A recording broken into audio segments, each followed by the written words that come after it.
जय गुरु जी संगत जी। संगत जी, गुरु जी की कृपा, गुरु जी के आशीर्वाद से आज का जो सत्संग हम आपके साथ शेयर कर रहे हैं वो तानिया आंटी का सत्संग है। ये बहुत प्यारा और ब्लेसिंगफुल सत्संग है, तो मेरी विनती है आप सभी गुरु परिवार से कि सत्संग को अंत तक सुने, ध्यान से सुने, पूरा सुने। सत्संग का मतलब होता है सत्य का संग, और सत्संग की प्राप्ति जब ही होती है जब गुरु कृपा होती है।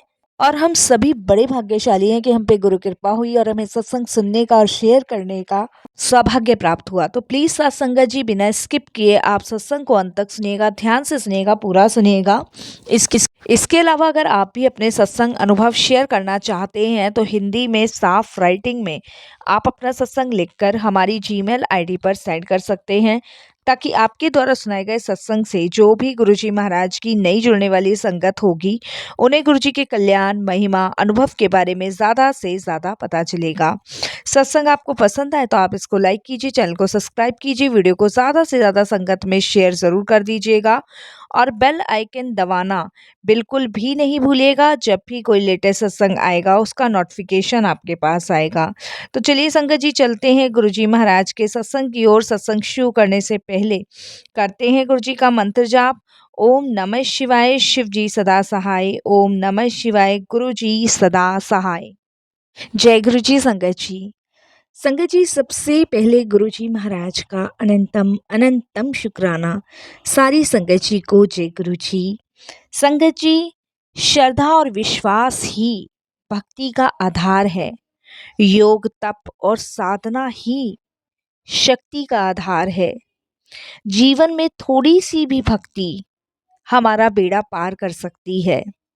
संगत जी, मैं यही कहूंगी कि गुरु जी की शरण में हमारे अनंत अनंत कार्य सिद्ध हो रहे हैं। इसीलिए मैं गुरु जी का कोटि कोटि शुक्राना करती हूँ, जो आज मुझे इस लायक उन्होंने रखा है कि मैं सत्संग शेयर कर पा रही हूँ। गुरु जी से जब से जुड़ी हूँ, थोड़े थोड़े समय के बाद गुरु जी कुछ ऐसा दिव्य दिखाते आए हैं कि बस मैं उनको नमस्तक हो जाती हूँ। उनकी लीलाएं कहाँ समझ आती है संगत जी, जितना बता देते हैं समझ पाने की कोशिश करती हूँ। क्योंकि आप सभी जानते हैं, जब गुरुजी महाराज अपनी लीलाएं दिखाते हैं, अपने चमत्कार दिखाते हैं, अपना प्रकाश दिखाते हैं, तो हम नादान ना मूर्ख नहीं समझ पाते। लेकिन फिर भी कोशिश करती हूँ कि थोड़ा थोड़ा समझ पाऊं। संगत जी, उनकी अनोखी दिव्य लीला का वर्णन करना बड़ा मुश्किल है जब तक उनकी कृपा ना हो। संगत जी, मैं सभी संगत से हाथ जोड़कर विनम्र निवेदन करना चाहूंगी कि आपने सोचा और गुरुजी को अन्य देवताओं की तरह मानने की सीमाओं से बाहर निकले। जब तक जानना ही नहीं चाहोगे कि गुरुजी कौन है, कैसे जान पाओगे कि गुरुजी कौन है? ये वो भगवान हैं जिनके देने की कोई सीमा नहीं है। ये वो भगवान हैं जिन्हें पूजने की और भक्ति की कोई सीमा नहीं है। सभी का वन टू वन कनेक्शन है गुरुजी से। हम जैसे मर्जी गुरुजी को पूछ सकते हैं, प्यार कर सकते हैं और अपनी भक्ति को सीमावहीन बना सकते हैं। संगत जी, रास्ते बताने के लिए गुरुजी अपनी किसी संगत को माध्यम जरूर बनाते हैं, पर उस पर चलते वक्त हाथ गुरुजी महाराज खुद ही हमारा पकड़ते हैं। संगत जी, मैं एक कल का सत्संग आपसे शेयर कर रही हूँ। वो एक संगत का है। गुरुजी ने एक अंकल को बताया है कि हर आम आदमी यानी किसी भी संगत को गुरुजी का कितना भी प्यार और केयर मिलता है, हमें इसका पता नहीं चलता। गुरुजी देते हैं सब कुछ, लीला करके हमारे सारे मनोरथ पूरे करते हैं, पर कभी हमें इससे इत्तेफाक का नाम दे देते हैं। तो कभी भाग्य अच्छा था या भाग्य में यही लिखा था मानकर ना शुक्राना करके बैठ जाते हैं। गुरुजी इतने दयालु हैं कि हम कई बार जिंदगी से परेशानियों में आकर कह बैठते हैं कि गुरुजी को कोई सुध ही नहीं है हमारी। पर मेरा तो ये अनुभव रहा है कि गुरुजी तो हमारी हर छोटी छोटी बात भी मानते हैं और उसे पूरा करते हैं। संगत जी, अंकल के मन में भी यही भाव आए थे कि गुरुजी उनकी सुनते नहीं हैं। लेकिन यकीनन संगत जी, वो इसी भाव के साथ गुरुजी को भूल बैठे और जब उनके साथ कुछ अच्छा होने लगा तो उनको लगा कि मेरा भाग्य अच्छा है, मेरे भाग्य में ही लिखा था। नहीं संगत जी, ऐसा कुछ नहीं है। हमारे भाग्य अच्छे हो ही नहीं सकते क्योंकि हम कुकर्मों से भरे हुए हैं। न जाने कितने छोटे बड़े अपराधों से हमसे होते ही चले जाते हैं, वो चाहे जाने में हो चाहे अनजाने में हो। लेकिन मेरा मानना यही है कि गुरुजी से जुड़ने के बाद हर संकट दूर हो जाता है। आज मैं आपको अपनी जर्नी शेयर करती हूँ। मैं गुरुजी महाराज के साथ 2016 में जुड़ी थी। उस समय मेरा भाई और उसकी एक फ्रेंड घूमने के लिए गए थे। संगत जी, अभी उसकी एंगेजमेंट हुई नहीं थी, बस उसकी कॉलेज की फ्रेंड थी, जिससे हम विचार कर रहे थे कि इसी से इसकी शादी हो, क्योंकि वो उसको पसंद करता था, वो उसको पसंद करती थी। बस हम यही सोच रहे थे कि एक दूसरे की फैमिली मिलके इनकी पहले एंगेजमेंट और फिर शादी तय करेंगे। उसकी जो फ्रेंड थी वो लखनऊ की थी, तो पढ़ाई कंप्लीट करने के बाद वो लखनऊ चली गई थी। तो कुछ टाइम के लिए वो लखनऊ से आई थी दिल्ली, और क्योंकि उसकी मौसी दिल्ली में ही रहती है और उसने दिल्ली रह के ही अपनी पढ़ाई कंप्लीट की है मेरे भाई के साथ। तो संगत जी, जब वो रहने के लिए आई तो उसने और मेरे भाई ने एक प्रोग्राम बनाया घूमने का। तो हमने भी मना नहीं किया क्योंकि उसकी फैमिली को भी पता था और इधर हमारी फैमिली को भी पता था, तो हमने मना नहीं किया। हमें लगा कि भाई लाइफ टाइम पार्टनर तो बनेंगे ही बनेंगे, कि चलो कोई बात नहीं। संगत जी, वो लोग घूमने के प्लान से सुबह करीबन 8 साढ़े 8 बजे निकले और मेरा भाई बाइक पे था। उन्होंने डिसाइड किया था कि उन्हें कहाँ-कहाँ जगह, कौन-कौन सी जगह जानी है, तो उस तरीके से वो उस हिसाब से निकले थे। संगत जी, दोपहर तक हमारी बात उससे हुई है, करीबन 3 साढ़े 3 बजे तक। तो उसने हमें बताया कि वो चांदनी चौक, लाल किला और सदर बाज़ार और भी बहुत सारी जगह वो घूम के आ चुके हैं। अब वो मुझे कहने लगा कि हम लोग जो है ना, यहाँ पे जा रहे हैं, जो मुगल गार्डन है और आपका ये क्या कहते हैं, कश्मीरी गेट है, और ये थोड़े बहुत प्लेस उसने बताए थे कि हम वहाँ जा रहे हैं, वहाँ पे भी हम घूम के आएँगे। तो मैंने और मेरी मम्मा ने बात की थी उस टाइम, तो हमने उसको ये बात कह दी थी कि शाम को जल्दी घर लौट आना, क्योंकि माही को भी अपने घर जाना है। तो हमने ये बात कह दी थी उसको, तो उन्होंने कहा ठीक है।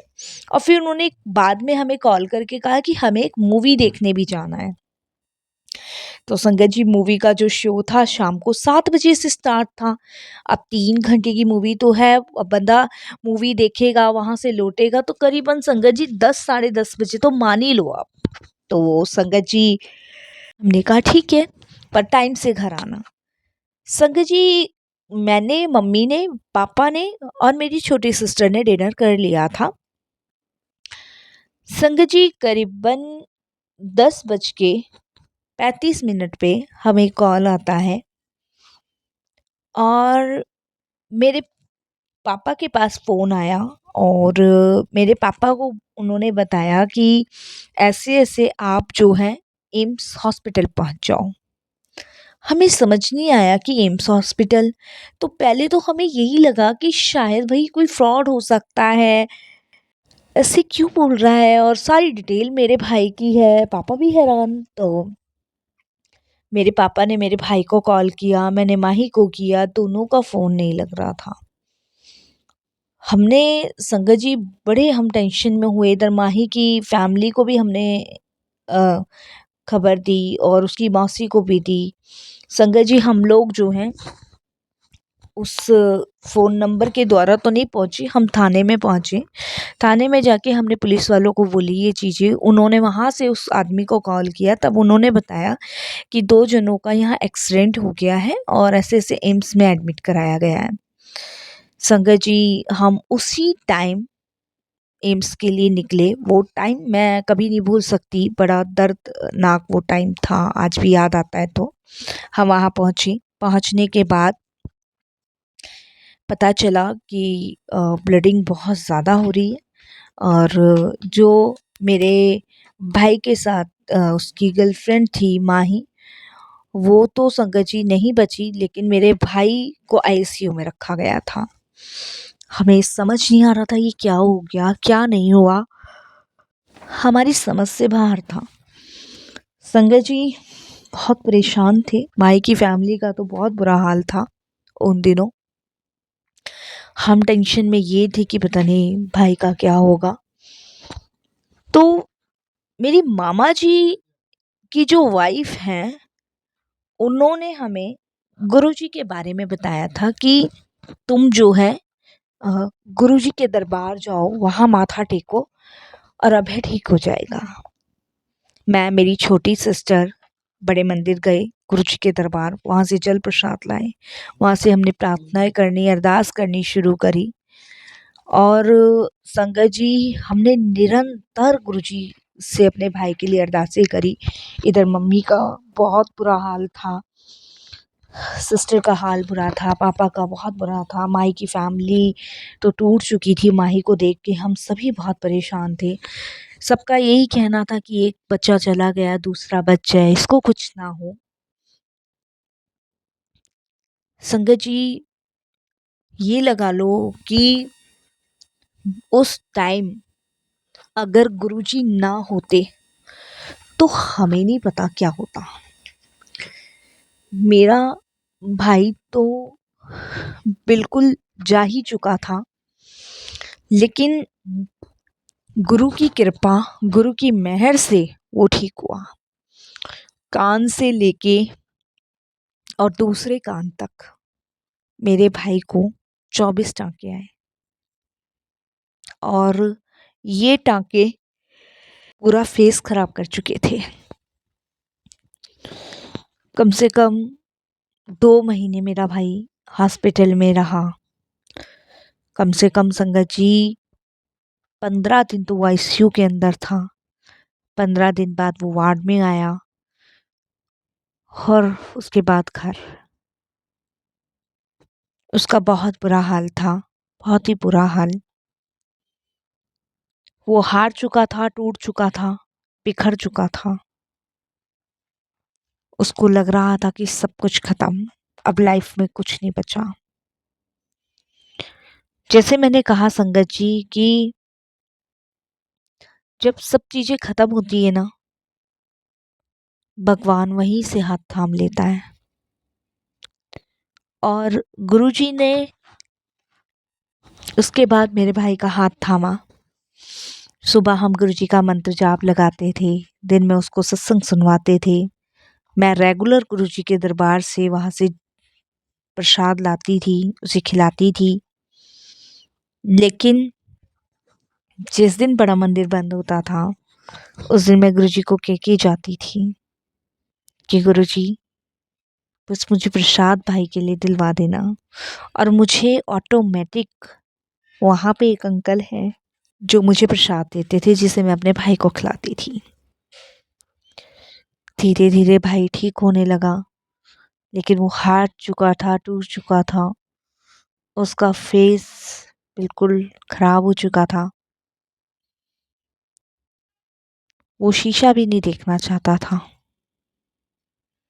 उस टाइम पे संगत जी, मेरी मम्मी और मैंने हिम्मत जुटा के उसको गुरुजी के दरबार ले जाना शुरू किया। हम दोनों बहनों से बड़ा मेरा भाई है। गुरुजी के दरबार ले जाने के बाद वो बहुत रोया और मैंने, मम्मी ने गुरुजी से यही कहा कि इसको हिम्मत दो, गुरुजी इसको ताकत दो, ये हर एक चीज से लड़ सके जिससे ये लड़ नहीं पा रहा। इसे वो हिम्मत ताकत दो कि सब चीजों को फेस कर सके।